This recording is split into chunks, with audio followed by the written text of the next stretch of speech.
और दूसरा है वाटर कूलिंग सिस्टम। आज हम जो डिस्कस करेंगे वो है water cooling system. Water cooling system में मुख्तलिफ कंपोनेंट्स काम करते हैं जो इंजन के नॉर्मल वर्किंग टेम्परेचर को मेंटेन रखता है। ये किस तरह मेंटेन करता है इसको हम वन बाई वन हम डिस्कस करेंगे और ओवरऑल इसका जो ऑपरेशन होता है उसके बारे में हम तफसील से बात करेंगे। तो चलते हैं इसके मेन कंपोनेंट्स की तरफ। पहले जो कंपोनेंट इसमें दोस्तों इस्तेमाल होता है वो होता है रेडिएटर। रेडिएटर में पानी और कूलेंट दोनों को स्टोर किया जाता है और कूलेंट का बेसिकली मकसद ये होता है कि कूलेंट दोनों सूरतों में ओवरहीट होने से और फ्रीज होने से पानी को बचाता है। दोनों सूरतों में ये अपना काम करेगा, यानी इंजन को ओवरहीट होने से भी बचाएगा और उसके बाद अगर इसमें कहीं पे ऐसा है कि टेम्परेचर माइनस में जा रहा है तो वहाँ पे भी यहाँ पे इंजन की हिफाजत करेगा और कूलेंट जो है वो पानी को फ्रीज होने से प्रिवेंट करेगा, रोकेगा उसको।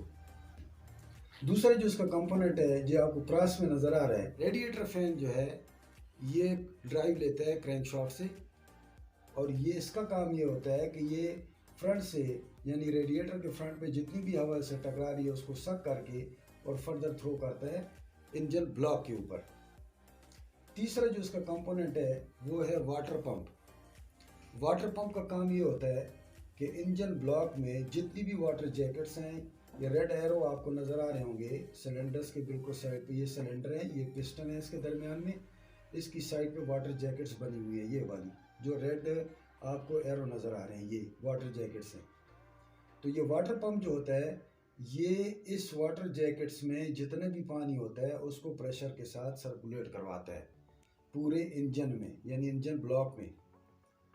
उसके बाद जो चौथा कंपोनेंट आता है वो आता है थर्मोस्टेट। ये जो आपको कलर का सर्कल नज़र आ रहा है ये इंडिकेट कर रहा है थर्मोस्टेट को। ये इंजन ब्लॉक के मेन जो होज होता है यानी अपर होज जो इसका होता है उसके अंदर लोकेट किया होता है, इसको लगाया होता है।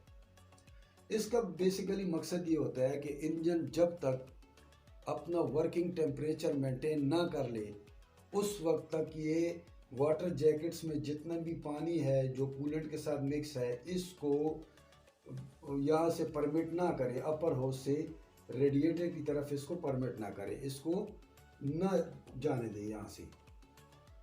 तो इससे क्या होता है कि जिस टाइम पे हम गाड़ी स्टार्ट करते हैं, गाड़ी जब स्टार्ट होती है जितनी भी इसकी रेसिप्रोकेटिंग मूवमेंट होती है जैसे पिस्टन की अपवर्ड डाउनवर्ड मूवमेंट है या इसके अलावा रोटरी मोशन में क्रैंक शाफ्ट है, केम शाफ्ट है, बाकी इसके कंपोनेंट काम कर रहे हैं, तो वहाँ पर जिस टाइम पे अपना प्रोसेस शुरू करता है इंजन, वहाँ पे ये होता है कि पानी यहाँ से जब वर्किंग टेम्परेचर अपना मेंटेन कर लेता है इंजन तो ये थर्मोस्टेट वाल्व खुल जाता है। थर्मोस्टेट के खुलने के साथ ये जितना भी पानी होगा थ्रू वाटर पंप ये पानी सर्कुलेट करके अपर हाउस से होते हुए ओवर टैंक की तरफ ट्रैवलिंग करेगा।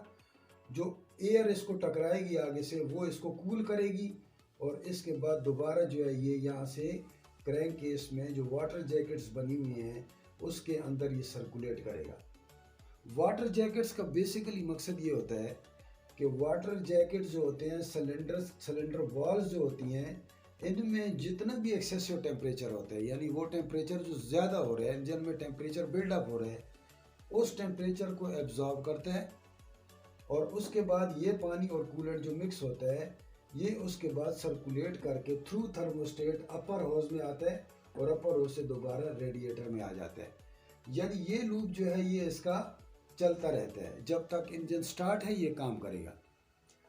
अब मकसद ये होता है इसका कि आप अगर फॉर एग्जांपल ऐसी जगह पे हैं कि जहाँ पे टेम्परेचर जो है वो डाउन है और आप सुबह के टाइम पे गाड़ी स्टार्ट कर रहे हैं या फॉर एग्जांपल किसी भी टाइम पे गाड़ी स्टार्ट करते हैं और वहाँ पे टेम्परेचर माइनस में जा रहा है तो जो मेन चीज़ है वो थर्मोस्टेट है।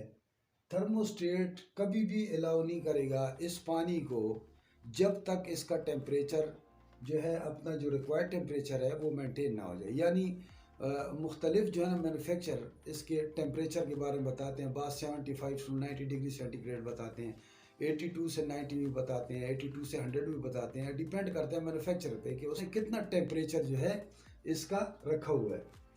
तो अब यहाँ पर इसका मकसद ये होता है कि इंजन जो है वो जब तक चलता रहे उसका टेम्परेचर बिल्डअप ना हो, क्योंकि टेम्परेचर अगर बिल्डअप होगा, इसमें से अगर कोलैप्स आएगा किसी सिस्टम में और कोई कंपोनेंट अगर काम नहीं करेगा, रेडिएटर अगर काम नहीं कर रहा, फैन अगर यहाँ पे रुक गया है, वाटर पंप काम नहीं कर रहा या थर्मोस्टेट काम नहीं कर रहा, तो गाड़ी ओवर हीट होना शुरू होगी।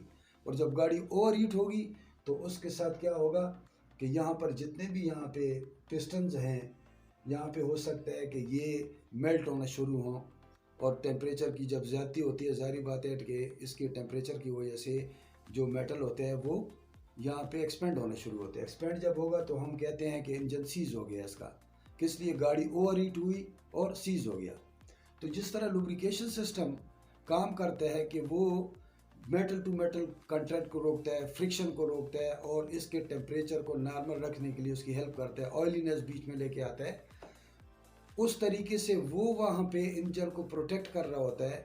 और यहाँ पर कूलिंग सिस्टम की मदद से ये जितनी भी एक्सेसिव हीट होती है इसमें प्रोड्यूस होती है, उस हीट को इस सिस्टम की मदद से नॉर्मल किया जाता है। तो दोस्तों ये था आज का कूलिंग सिस्टम के बारे में। तो अगर आपको वीडियो पसंद आई है तो आप काइंडली इसको लाइक करें, सब्सक्राइब करें और बेल आइकन को प्रेस करें ताकि आने वाली वीडियोस आप तक पहुंच सके। आपका बहुत बहुत शुक्रिया। अस्सलाम वालेकुम।